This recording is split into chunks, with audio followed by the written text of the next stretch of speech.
Mark Carney's cabinet is bad news for taxpayers, and there are two key reasons why. Number one, the cabinet size, and number two, the man who has been put in charge of the nation's finances. So let's look at both categories in a little bit more detail. First, the cabinet size. It has 39 members, including 10 secretaries of state.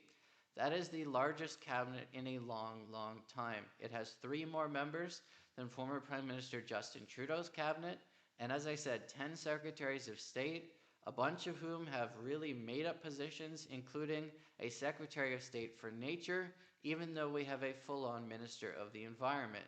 What exactly is the Secretary of State for Nature going to do? I don't know, you don't know, and it's quite possible Mark Carney doesn't know. Now, we were promised during the campaign a leaner and more efficient government, and what we got was a bloated and more expensive cabinet. So that is not off to a good start for taxpayers. How about the man who was put in charge of the nation's finances, Francois-Philippe Champagne? What do we know about him? Well, he was the right-hand man, one of the right-hand men, for Prime Minister Justin Trudeau during his time in office.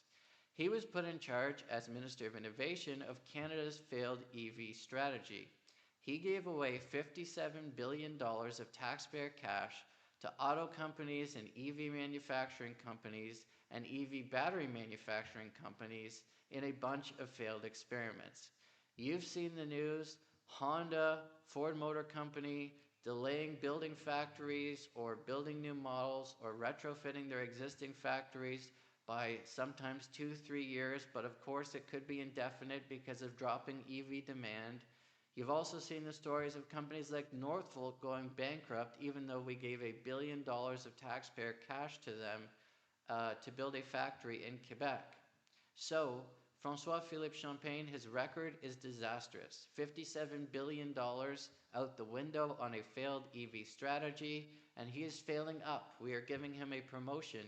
Mark Carney is giving him a promotion to become the Minister of Finance for Canada, put in charge of a $500+ billion a year budget. So this new cabinet is not good news for taxpayers. It is huge, it has a bunch of made-up portfolios, it is expensive, and the person who's been put in charge of the nation's finances, one of the most important jobs in government, has a terrible track record when it comes to properly spending, or I should say improperly spending, your hard-earned money.